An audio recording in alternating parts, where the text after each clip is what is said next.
From the News Channel 5 Network, this is Inside Politics. Hello, everyone. I'm News Channel 5's political analyst, Pat Nolan. Welcome to Inside Politics. This week on the show, we take a break from the metro elections, although we'll still be perhaps involved in a little bit of politics.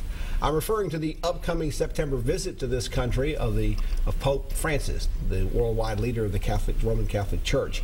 Our guests are Tony Spence, who's the editor-in-chief of the National Catholic News Service, and Rick Masacchio, who's the editor of the Tennessee Register and the communications director for the Catholic Diocese of Nashville. Gentlemen, thank you both for coming on the show.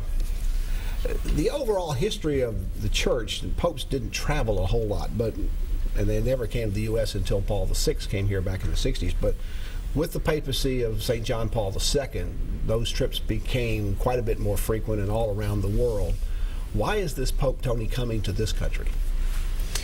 Well, I think the Pope is coming to the United States because he was invited. Of course, the Speaker of the House invited him to come speak to Congress. Yes, to address Congress, and General Secretary Ban Ki-moon invited him to the UN, and President Obama invited him to come to the White House. So he wants to be a gracious guest. So he's coming, and this is one of the most important national Catholic churches in the world. Rick, he won't be necessarily coming from what looks like itinerary anywhere close to Nashville or Tennessee, but I suspect you're planning some pretty big coverage of this for the Tennessee Register. It is. Of course, the role of the Catholic newspaper, the Tennessee Register, is to to bring the voice of Catholic life in Middle Tennessee, to bring it to life, to gather it as a community, and to help people understand the connection of the local church to the world church. So with the Pope coming to the U.S., that's a natural thing for us to cover. We've done it with most of the recent papal trips to the U.S. I actually covered Pope John Paul II in St. Louis in 1999, right after I started at the Register. Covered Pope Benedict's trip to the U.S. in 2008, so I'll be going to all three cities. Are there any particular ties to Nashville and Tennessee, or people from here who will be involved? Will Bishop Choby be going up in order to meet with the Pope? Will the Cardinals be doing that as well? Bishop Choby is going to be joining the bishops of the U.S. With the Pope at a couple of different events in Washington, D.C. And then Bishop Choby is also going to go on to the World Meeting of Families, where the Pope will be celebrating an outdoor Mass where there's an anticipation of about 1.5 million people attending Mass on a mall in Philadelphia. So he'll be part of that. I don't think Bishop Choby will meet one-on-one with him, but the Pope has plans for a meeting with the Conference of Bishops together at a Mass at the Basilica in D.C. Tony, the Pope's trip is already creating a lot of excitement. He's going to do several things in Philadelphia. It's already crashed the website up there for people to try to just get into the lottery to try to see if they can get tickets to the Mass and some of the other events that are going on up there. Is this kind of rock concert, rock superstar kind of reaction going to be happening all over the country? I think so. Philadelphia certainly is the biggest venue where he will be. There are not other large public events scheduled except for Madison Square Garden in New York City, and then at Catholic University's lawn, where he will canonize Blessed Junipero Serra, make him a saint in Washington. The Holy Father did not want to steal the thunder from Philadelphia particularly, so the other cities are a little bit scaled down. So how are you gearing up the Catholic News Service to cover this? Well, we are the primary organization to cover him in the Catholic press in the United States.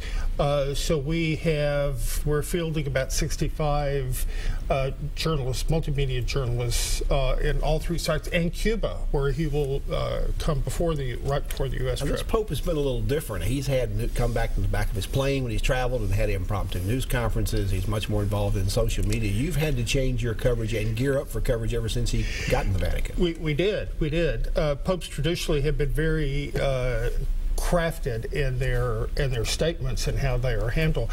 But Pope Francis, those of us in the press, like ourselves, we just call him the gift that keeps on giving. Rick, this Pope has seemingly captivated the world. He's had his tremendous polling numbers in this country, although they've gone down a little bit, and we'll talk about that. What makes him so attractive, or makes him so popular, at least among not just Catholics but non-Catholics as well, so far in this papacy? His papacy started, Pat, with a real humble approach from the moment that he was introduced on the balcony in Vatican City. asked for the gathered people looking for the announcement. The people, he simply asked them to pray for him and prayed together.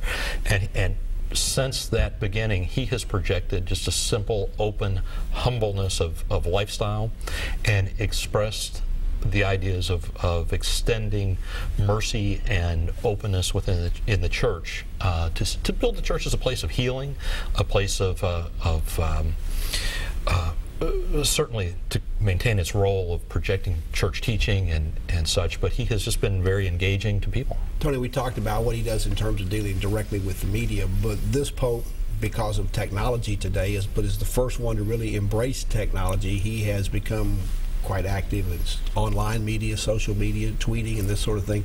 Do you actually assign reporters to have to cover what he's doing in the social media area just to keep up with that part of what he's doing? Yes, we do. We have reporters that just follow him on social media, and for his visit to the U.S., we have a whole team of people who will follow him on social media and follow what everybody else is saying on social media, kind of a what's trending this hour with Francis' visit. Rick, will you be doing enough stuff for the Tennessee Register that you might even think about having either a special insert within the Register or even a special edition of this for the papal visit? We're going to maintain our normal publication schedule, but we will certainly be dedicating much of the Tennessee Register, probably for a couple of issues, on the event. We have a story in the issue that goes in the mail today, actually one of Tony Spence's stories from CNS about the planning process. As we get closer to it, we'll be advancing it more and more, and then we will cover it heavily at the event.